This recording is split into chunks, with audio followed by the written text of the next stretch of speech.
घर अंधेरा ही सही दिल में उजाला चाहिए, ये कदम आगे बढ़े यह प्रण निराला चाहिए। जीत निश्चित है कठिन संघर्ष में सच मानिए, हृदय में उत्साह की बस प्रखर ज्वाला चाहिए।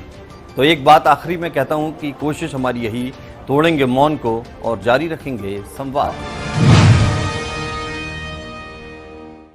दोस्तों, कभी कभी जैसा हम विचार करते हैं वैसा हो नहीं पाता, क्योंकि समय निकल जाता है। मैं एक छोटी सी कहानी आपको सुनाता हूँ। एक धनी व्यक्ति था जिसका बटुआ बाजार में गिर गया। बटुए में जरूरी कागजात और कई हजार रुपए भी थे। उसे घर पहुंचने पर पता चला कि बटुआ बाजार में गिर गया।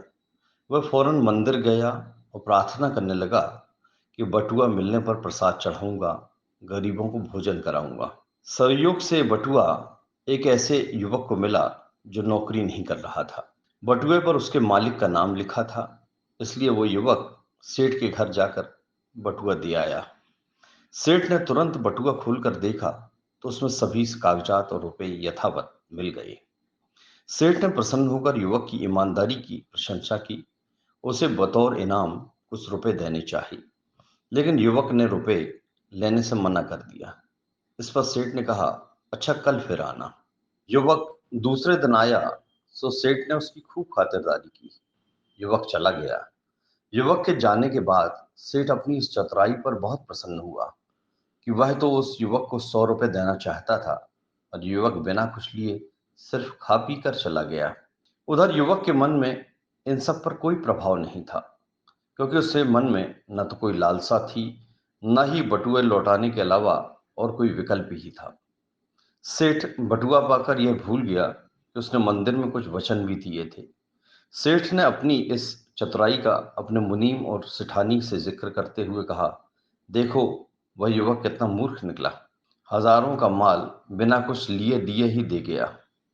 सेठानी ने कहा, तुम उल्टा सोच रहे हो। वह युवक ईमानदार था, उसके पास तुम्हारा बटुआ लौटा देने के अलावा कोई और विकल्प नहीं था। उसने बिना खोले ही बटुआ लौटा दिया। वह चाहता तो सब कुछ अपने पास ही रख लेता, तुम क्या करते। ईश्वर ने दोनों की परीक्षा ली, वो पास हो गया, तुम फेल। अवसर स्वयं तुम्हारे पास चलकर आया था, तुमने लालच के वश में उसे लौटा दिया। अब अपनी गलती को सुधारो और जाओ उसे खोजो। उसके ईमानदारी की पूंजी जो तुम्हारे पास नहीं है उसे काम पर रख लो। सेठ तुरंत ही अपने कर्मचारियों के साथ उस युवक की तलाश में निकला। कुछ दिनों के बाद वह युवक किसी और सेठ के यहाँ काम करता मिला। सेठ ने युवक की बहुत प्रशंसा की और बटुए वाली घटना सुनाई तो सेठ ने बताया, उस दिन इसने मेरे सामने ही बटुआ उठाया था। मैं तभी अपने गार्ड को लेकर इसके पीछे गया। देखा कि यह तुम्हारे घर जा रहा है। तुम्हारे दरवाजे पर खड़े होकर मैंने सब कुछ देखा व सुना, और फिर इसकी ईमानदारी से प्रभावित होकर इसे मैंने अपने यहाँ मुनीम रख लिया। इसकी ईमानदारी से मैं पूरी तरह निश्चिंत हूँ। बटुए वाला सेठ खाली हाथ लौट आया। पहले उसके पास कई विकल्प थे, उसने निर्णय लेने में देरी की। उसने एक विश्वासी पात्र खो दिया।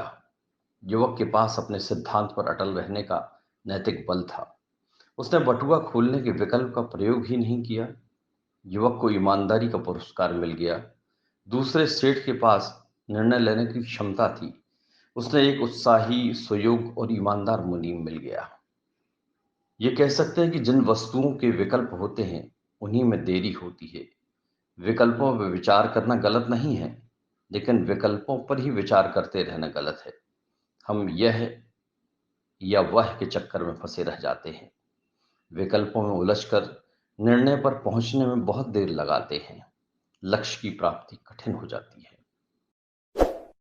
डॉक्टर हर्ष कुमार तिवारी, जबलपुर, मध्य प्रदेश।